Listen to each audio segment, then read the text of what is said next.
welcome everybody. My name is Lars Bukkehave, and first of all, congratulations for everybody completing the World Championship in Adventure Race, South Africa. Congratulations.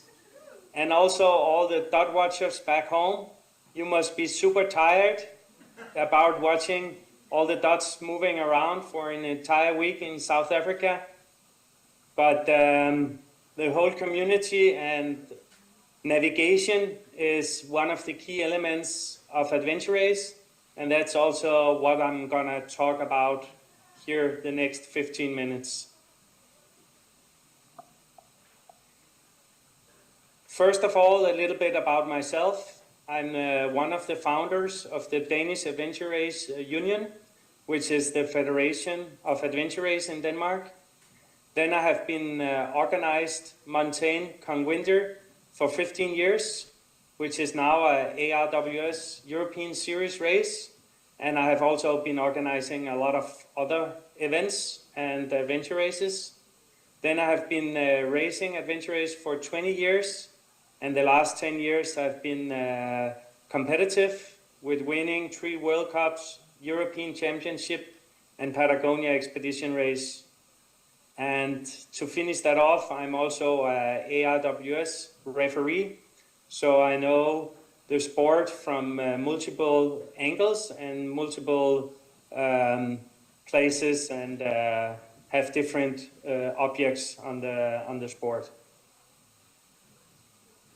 First of all, navigation is a constant discipline in adventure race. Navigation is like reading a book. No matter how good your reading abilities are, it will never be a good book if it's full of spell errors and the storyline is boring. So it's basically up to the author to make a good, interesting book with a lot of variation. And it is, of course, a picture about navigation and maps in general in Adventure Race. So English is not my first language, so maybe there is 1 or 2 spelling errors in this presentation, but it's just a little picture how it is. Navigation is not a game of hide and seek. The checkpoint don't have to be hidden. Interesting navigation is actually not always finding the checkpoint, but more the way between the checkpoint. The map will tell the information that you need to know to find the checkpoint, and then on top your navigation skill. It's like a conversation between the person that made the map, the person that made the course or the race, and then the person navigating with the map.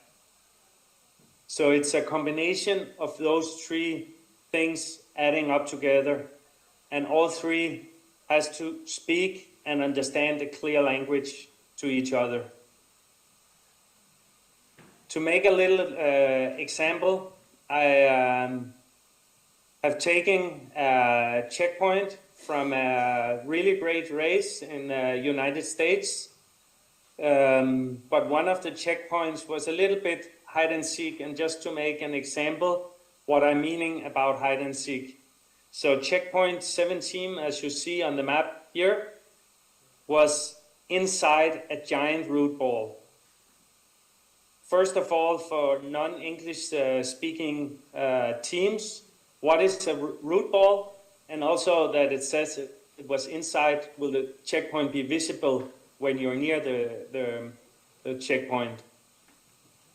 The map here in United States is not always super good, and the only clear attack point was this instinct mountain bike trail that was pretty hard to follow.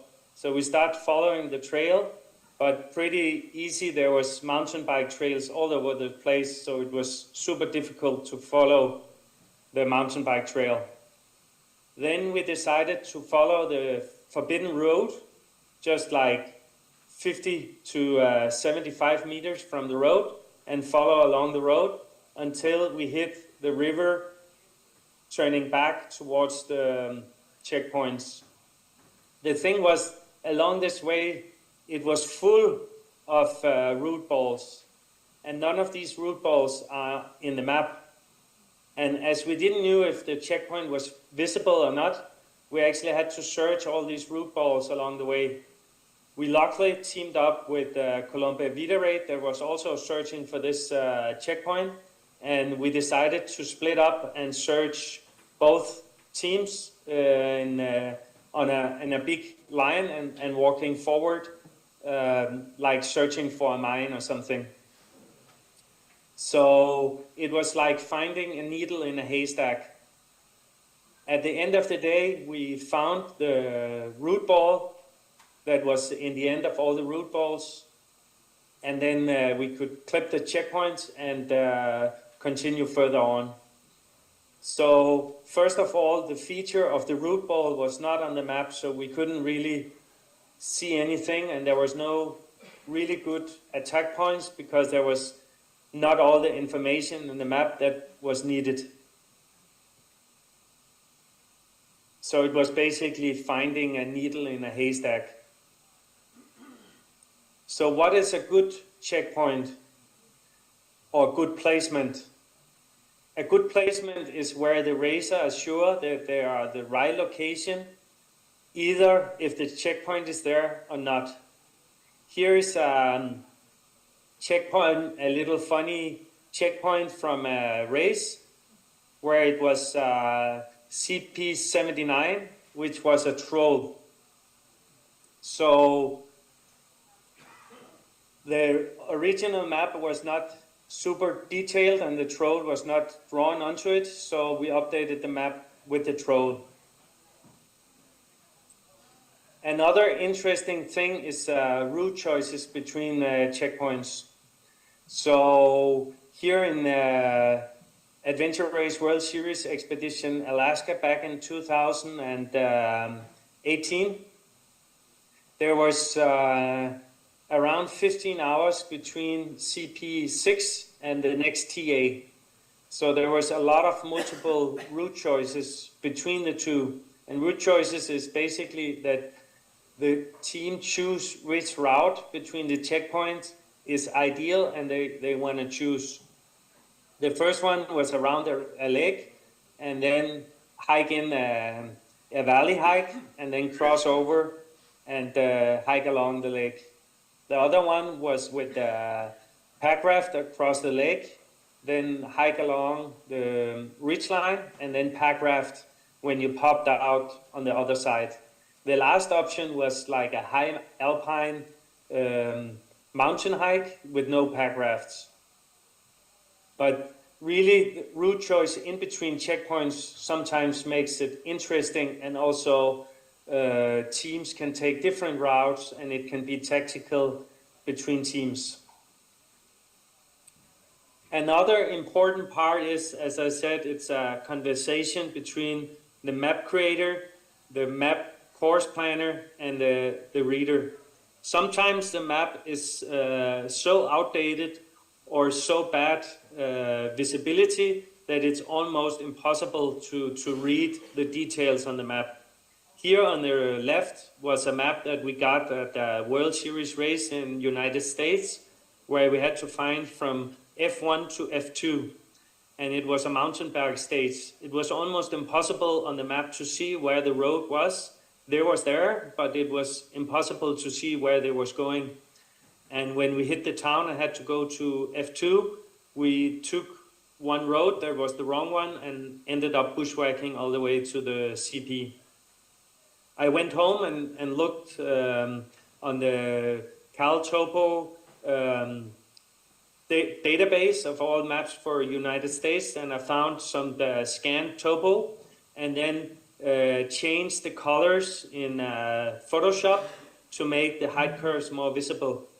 Then in CalTopo I also found some map building tools where roads was in a layer for itself, and then I could basically stack it on top of the other topo map, and then in the end I could get something pretty visible to navigate from F1 to F2. So building your map and improving in Photoshop is sometimes really useful. Another one is that you can optimize the map with new trails or features. What I often do is like if I find a trail that is in their real life but missing on the map, I take either Gaia GPS or Topo GPS, and then I record it the new trail while I'm running it or biking it on my phone. And then when I get home, I have the map, the new trail that I recorded on a map in the app. And then I can basically draw it in Photoshop or Condes or OCAD on the map itself. And then makes it from the start here to CP1 way better with a new route choice for teams to take. Another thing is also sometimes adding completely new trail systems. Often it's mountain bike trails that are being built since the map was updated, or sometimes it's not on the topographical map. So here again recorded a mountain bike trail, and then I went home and put it into Photoshop and draw it on top of the recorded file. And then I added another color so it's really visible that this is the mountain bike trail and it's not a normal trail. So when you are in the forest, it's easy to see where the mountain bike trail is, and that could add a lot of extra navigation choices here. And this mountain bike trail was a one-directional trail, so I put as well arrows on the map to see how it was, and then I could add checkpoints afterwards. Another useful tool is Strava heat map, where you can see everybody that has recorded running trips, biking trips with Strava, and they will be imported into the heat map. The more people that have run it, the bigger they are, and therefore you can also take out trails from that and import into your maps. Komoot is also a good tool to plan bike rides, because you can easily see how is the trail type, single track or asphalt or bike path, or you can also see the surface as well, so that's great. Now a little bit more variation of different types of maps. Mountain bike orienteering map is if they are produced in your country, that's really good for mountain bike orienteering. Then also nautical charts for kayak stages will make it more interesting. And again, you can take the nautical charts and put on top of your topographical map, and then you have a combination, and then you can cut it in Photoshop or similar. Here was a great kayak stage where the buoys was checkpoints. Then also hand drawing maps. Here is from a race where we run into a museum, and we was basically running between houses from the Stone Age, the Bronze Age, the Viking Age, and all the way up to the Industrial Revolution. But here the map was not interesting navigation, but it told the persons the way between the checkpoints and between the houses that was interesting for different ages. So hand drawing map is also sometimes fun and useful. Then also adjusting levels of navigation. So here between checkpoint 1 and 2. So navigation for a 4-hour race shouldn't be as difficult as a World Series event. So the choice between 2 CPs can basically be divided into multiple small choices. And here between 1 and 2, there are 3 choices. But if I add a little bit more extra checkpoints, it will be easier, as the beginner will have the checkpoint as an anchor point for the map, and then it can easily figure out where to turn and also where to stop and run in along the river for the checkpoint. And in the end, of course, it will be these 4 checkpoints Condis is a good map plotting tool, and yeah, also a waterproof map. There is Pretex, which is waterproof, and Synapse. Those two paper brands are pretty good for waterproof map, and then a high heat laser printer to make a good quality. And in the end, I would say navigation, don't overdo it.